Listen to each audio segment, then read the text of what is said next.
Welcome to the Literary Titan podcast. In every episode, we dive into a book we've just read and share our thoughts, from best-selling authors to rising literary stars. We read it. Now let's talk about it. The Architecture of Excellence by Craig Wright treats a human life like a building project. Not a mood, not a vibe, a structure.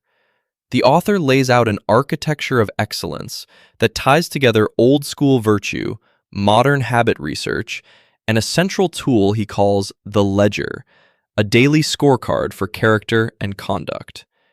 Each chapter follows a clear rhythm, a vivid scene that shows drift or discipline in action, a tight explanation of the idea, a breakdown of common self-sabotage, and then concrete practices and exercises.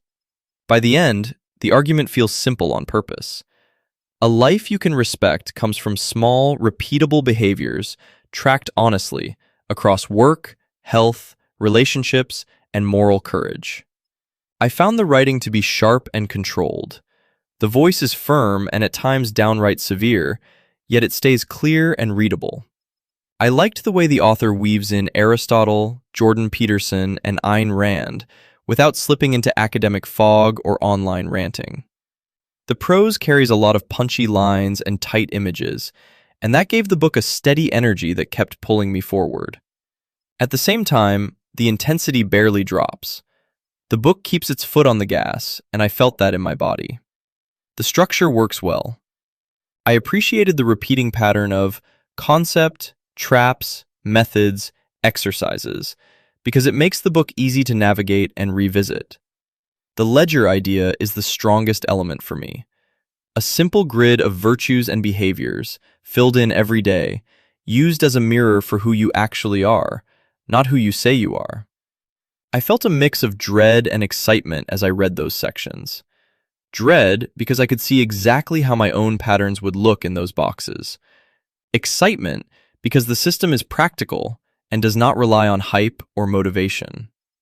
Some arguments get repeated in a slightly different dress, but I understand why, as repetition helps the message stick. The book lands hard on personal responsibility, honest self-audit, and the danger of drift. That part resonated with me. I liked the claim that your real self is the moving average of your behavior over time, not your feelings on a good day.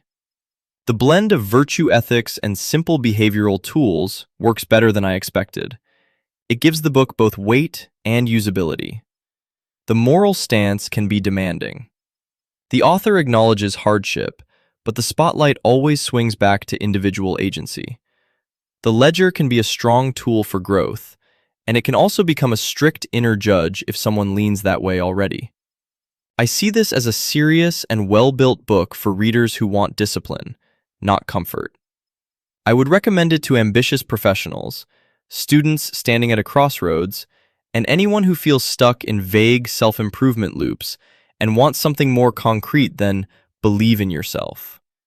It will also fit people who already enjoy thinkers like Aristotle, Jordan Peterson, or Ayn Rand, and want a more applied, day-to-day framework.